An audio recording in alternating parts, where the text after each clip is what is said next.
एक पत्रकार मेरे इंडिविजुअली पीछे पड़ा हुआ है, उसका नाम है अमन शर्मा। वो रोज गेर के बाहर खड़ा होकर बोलता है। एक तो वो इतना अनपढ़ है, मैं उसके बारे में कुछ नहीं कह सकता। इस प्रकार का दुरुपयोग कर रहे हैं, तो मैं मीडिया के जो बंधु हैं इनको भी मैं अभी लाइन पे लाऊंगा। आपको पता है आपका जो एक्ट है उसमें एक कोड ऑफ एथिक्स है, वो मैं आपको भी मैं सबको दे दूंगा। उस कोड ऑफ एथिक्स को पढ़ लीजिए। अगर आपको मेरी न्यूज नहीं लगानी है, मैं अच्छा नहीं लगता, मत लगाइए, पर आप ऐसी न्यूज मत फैलाइए कि जिसके लिए आप जिम्मेदार हो। आपके एक पत्रकार है, मैं आपको बताना चाहता हूँ, पत्रकार बंधु को मैं आपको बताना चाहता हूँ। एक पत्रकार मेरे इंडिविजुअली पीछे पड़ा हुआ है, उसका नाम है अमन शर्मा। वो रोज गेर के बाहर खड़ा होकर बोलता है। एक तो वो इतना अनपढ़ है, मैं उसके बारे में कुछ नहीं कह सकता। बिना पुल के ऊपर पानी आया तो उसने कहा पवन गुप्ता पानी ले आया, कहां गया? वो ग्रिफ वालों ने पूछा, मेरे को पूछा। जब कूड़े के ढेर के लिए वो सीओ के पास या डीसी के पास नहीं गया। एक बार पीएचई वालों ने उसके खिलाफ एफआईआर दर्ज की थी, आज तक उसने नाम नहीं लिया पीएचई का। तो ऐसे लोग जो इस प्रकार का दुरुपयोग कर रहे हैं, तो मैं मीडिया के जो बंधु हैं इनको भी मैं अभी लाइन पे लाऊंगा, क्योंकि इन लोगों ने ब्लैकमेलिंग जो की है। अभी पठानिया ने वो एक ऑडियो क्लिप मेरा किसी का जो अननेसेसरली, आप मेरे को कड़े से कड़े प्रश्न पूछिए, आप मेरे को जो प्रश्न पूछा जाता है पूछिए, पर आप कूड़े के ढेर के आगे खड़ा होकर ये एमएलए कहां छुप गया, ये कहां मर गया, ये कहां गया, ऐसे ऐसे बयान देना, ये क्या आप ठीक समझते हैं? या क्या एक इंस्टीट्यूशन की आप इज्जत कर रहे हैं? पवन गुप्ता ने कौन सी बेईमानी की है कि पवन गुप्ता के लिए आज तक कोई करप्शन का इल्जाम लगाए? पवन गुप्ता ने कोई काम नहीं किया, आज तक जो पानी का पैसा कोई ला सका, पवन गुप्ता ने लाया।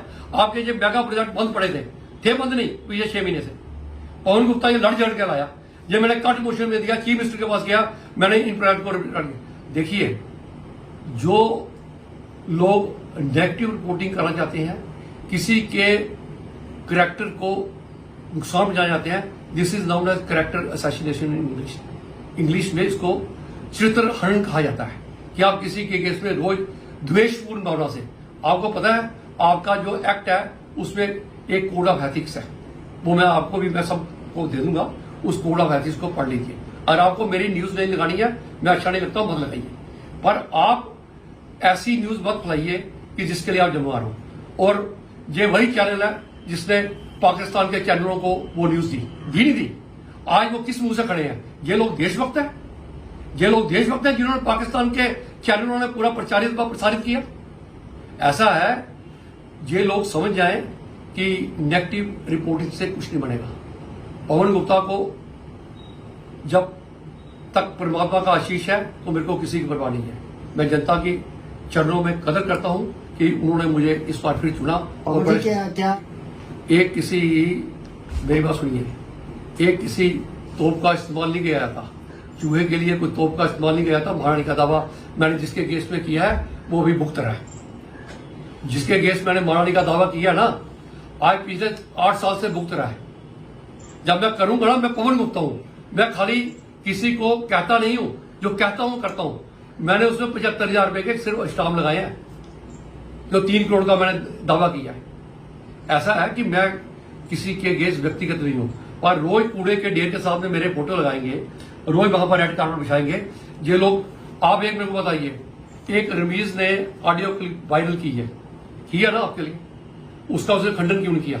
उसने कहा कि मेरे साथ सेटिंग करा दो पठानिया साहब की, तो मैं सेटिंग करा दोगे तो मैं ठीक हो जाऊंगा। ये सेटिंग कराने वाले पत्रकार है, ये सेटिंग कराने वाले चैनल है। ये सेटिंग कहा नहीं कहा उसने, वो किसी की सेटिंग करना चाहता था। कौन सी सेटिंग थी कि एक विशेष कैंडिडेट को जीतेगा नहीं, ये तो बेईमान है, इसको कोई वोट नहीं देगा, उनकी सेटिंग मेरे साथ करा दो। भैया ये पत्रकार नहीं है, ये पत्रकारों की आड़ में ये छुपे हुए वो लोग हैं जो लोग ब्लैकमेलिंग का बिजनेस करते हैं। इसलिए मैं इनको ये कहना चाहता हूं, आपको मेरे जितने फोटो छापने हैं ना, छापते जाइए। वही वो होता है कि किसी का नाम अगर लोगों तक नहीं पहुंचा होगा तभी मेरा नाम कोई देखेगा कि पवन गुप्ता कौन है, इसका फोटो क्यों लगा है। कूड़े का ढेर पवन गुप्ता लगा रहा है। आज कल सफाई हुई, कल उसने क्यों लगाया? कल आपके 41 स्पॉट्स पे सफाई हुई है, मेरा फोटो है उसके, लगातार फोटो आ रहे हैं। रात को अमित शर्मा ने, ये ईश्वरदास वकील जी का बेटा है हमारा कृष्ण, उसने सेठी को मैसेज डाला कि आपने थैंक्स किया पवन गुप्ता का तो मेरी गली रह गई, तो 2 घंटे के बाद उसकी गली भी साफ होगी। उसका फोन करके पूछे गली साफ हुई नहीं। हम कोशिश कर रहे हैं। देखिए, हमारे को इनकी समस्या को अप्रोप्रिएट क्वार्टर तक पहुंचाना है, हम पहुंचा रहे हैं, पर हम गंदगी को नहीं फैलाने देंगे। और जो लोग इस मौके का फायदा उठा रहे हैं वो गलत फहमी है। सर, कहीं ना कहीं देखा जाए, जैसे उधमपुर डिस्ट्रिक्ट है जो जम्मू रीजन की सबसे सेकंड नंबर पे जो डिस्ट्रिक्ट आती है, उसका फ्रंट फेस है वो आपको माना जाता है, क्योंकि उधमपुर में 4 विधायकों में उधमपुर जहाँ के आप विधायक है, एमएलए है जहाँ के, वहां पे म्युनिसिपैलिटी आती है, तो फ्रंट फेस आपका है। और गंदगी का जो असर है कहीं ना कहीं सर, जो हमारे इधर स्टोरेज वाटर है जैसे बोली हो गई, उसके अंदर भी देखने को पड़ रहा है। कुछ दिन पहले भी जो पानी था वो दूषित हुआ था, वो पानी आज तक इस्तेमाल नहीं हो पाया। ये कब तक जो है जो स्ट्राइक होगी जहाँ पानी का रीजन है, ये कब तक सॉल्व हो सकता है? देखिए, जो गैस इसमें सरकार को लकवा मार गया है, मैं एक तरफ से कहूं एडमिनिस्ट्रेटिव पैरालिसिस। एडमिनिस्ट्रेटिव पैरालिसिस होता है कि सरकार कोई डिसीजन नहीं ले पाती। जहां तो सरकार इनकी मांगों को मान के इनको काम पे लगाए, अगर इनकी मांगे नहीं मानी है तो इनको बताए कि भाई हमको दूसरा अल्टरनेटिव ढूंढ रहे हैं ना। ये सरकार का है ना। मैंने आपको पहले कहा, एमएलए के पास में कोई, मेरे पास में पावर है, मैं किसी को निकाल सकता हूं, ऐड निकाल सकता हूं, नए आदमी रख सकता हूं, कोई भी चीज कर सकता हूं, वो मेरे पास नहीं है। एमएलए के पास में वो एग्जीक्यूटिव पावर जहां मिनिस्टर के पास होती है, जहां ब्यूरोक्रेट्स के पास होती है। तो इसलिए मैं आपको बताना चाहता हूं कि जो पानी आपका दूषित हो रहा है, मैंने आपको ये कहा है, आपके पास में जहां जहां आपको गंदगी ढेर लगते हैं, मेरी भी हेल्प कीजिए। हम वहां पर, अभी मेरे पास में आदर्श कॉलोनी के शाम जी आए थे, बोल रहे थे कि आदर्श कॉलोनी में, मैंने उसको भेज दिया। मेरे पास आया कि लंबी गली के पास में एक ढेर लगा है, मैंने उसका भेज दिया। आप भी कोऑपरेट करिए, हम सब मिलकर इस शहर को स्वच्छ बनाएं।